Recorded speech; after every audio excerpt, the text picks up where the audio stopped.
सुधीर चौधरी जिनका famous show है ये, माफ़ कीजिएगा ये नहीं ये, अब इन्हीं सुधीर चौधरी के ऊपर एफआईआर हो गई है और इंडिया अलायंस के नेता गोदी मीडिया के एंकरों को बॉयकॉट करने की बात कह रहे हैं। तो इस पे बहुत से लोग लोकतंत्र की दुहाई दे रहे हैं, मगर क्या इंडिया के पापा मोदी जैसे टॉपिक्स पर डिबेट करने नहीं जाना सच में लोकतंत्र की हत्या है?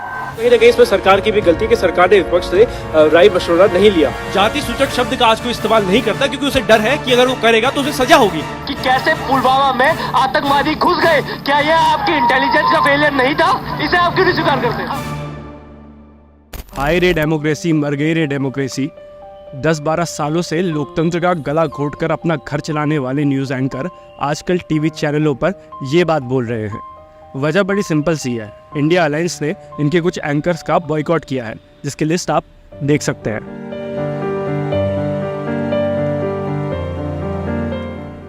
यही नहीं, हिपोक्रेसी की दुकान सुधीर चौधरी पर एफआईआर भी हो रही है।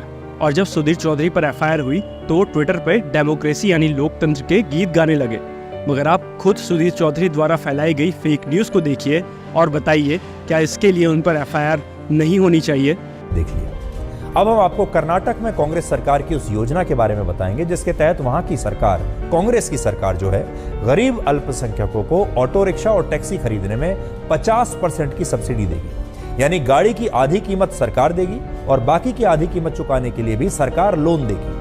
अब आप खुद सोचिए कि कर्नाटक में अगर आज किसी गरीब व्यक्ति ने अल्पसंख्यक नहीं बल्कि बहुसंख्यक समाज में जन्म लिया हो तो वो अपने आप को आज कितना कोस रहा होगा।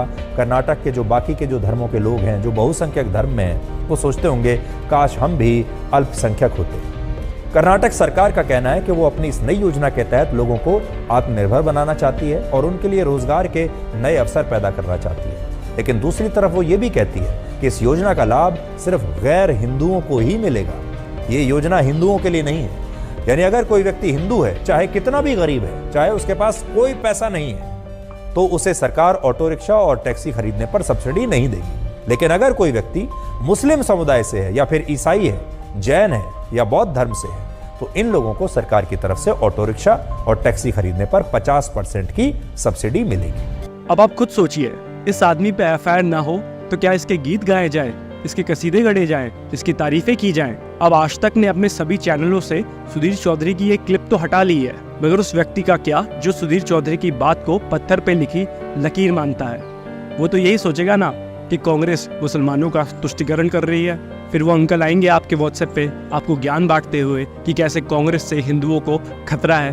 अब बड़ा सवाल ये है कि सुधीर चौधरी पर एफआईआर क्यों ना हो और क्यों इंडिया अलायंस के नेता इन डिबेट्स में जाए? क्या इंडिया अलायंस के नेता इस बात पर डिबेट करने जाए कि इंडिया के पापा मोदी है या नहीं? क्या इस बात पर डिबेट करने जाए कि मुसलमान मुक्त भारत होना चाहिए या नहीं? क्या इस बात पर डिबेट करने जाए कि कैसे मोदी दुनिया में हिंदुत्व का डंका बजा रहे हैं? आप डेटा उठाकर देखिए, गोदी मीडिया की 99% डिबेट्स या तो आपको मोदी भक्त बनाएंगी या एक मानव बम बनाएंगे। और किस चीज़ की आज़ादी मांग रहे हैं गोदी मीडिया के एंकर? क्या उन्हें इस चीज़ की आज़ादी चाहिए कि वो पॉलिटिकल एनालिस्ट के बेस में संघियों को टीवी स्क्रीन पर भर के इंडियन अलायंस के नेताओं को 1.5 घंटा डांट सके? लोकतंत्र में अगर मीडिया को कुछ भी लिखने या कहने की स्वतंत्रता है तो वही पॉलिटिकल पार्टीज के पास भी ये फ्रीडम है कि वो जब चाहे ये चूज कर ले कि उन्हें किस प्रवक्ता की डिबेट्स में नहीं जाना है। लोकतंत्र अगर मीडिया को कुछ भी लिखने या कहने की स्वतंत्रता देता है तो पॉलिटिकल पार्टीज को भी ये फ्रीडम देता है कि वो तय करे कि वो किस एंकर की डिबेट में नहीं जाना चाहते। अब अगर भाजपा आपको इस मुद्दे पे लोकतंत्र का ज्ञान बांटे तो उनसे पूछ लीजिएगा कि इतने सालों तक जब भाजपा ने एनडीटीवी का बॉयकॉट किया तब उनकी जुबान क्यों नहीं चल रही थी?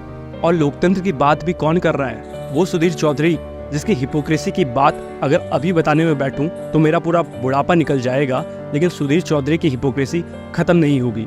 आप इन क्लिप्स को देखिए और मुझसे अलविदा लीजिए। कोलकाता को देखना ज्यादा जरूरी है। जब राजनीतिक खिलाड़ियों और भ्रष्टाचारियों की टीमें एक दूसरे के खिलाफ खेलने की बजाय एक साथ एक ही टीम में खेलने लगती हैं, तो फिर आम जनता बार बार हारने पर मजबूर हो जाती है। आज कोलकाता में ऐसा ही हुआ है, जहां एक निर्माणाधीन पुल का बड़ा हिस्सा अचानक गिर गया और उसके नीचे 150 से भी ज्यादा लोग दब गए। ये घटना बताती है कि जब सिस्टम के लोगों, फायदे की राजनीति करने वाले नेताओं और भ्रष्ट कंपनियों के बीच साठ गांठ का पुल बन जाता है तो वो भोली भाली जनता पर बोझ बन जाता है और एक दिन इन्हीं आम लोगों के ऊपर गिर जाता है। इसके अलावा इस दुर्घटना के लिए जो वहां लोग मौजूद थे उनकी भी तो कुछ जिम्मेदारी बनती है।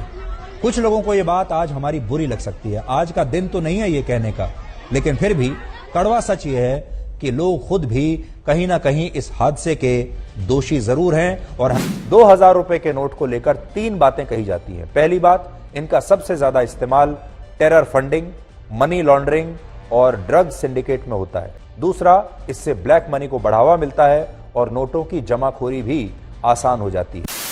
काले धन पर रोक के लिए लाए जा रहे 2000 रुपए के करेंसी नोट को बनाने के लिए state of the art nano technology का इस्तेमाल होगा। 2000 रुपए के हर एक नोट पर NGC यानी नैनो GPS चिप लगा हुआ होगा।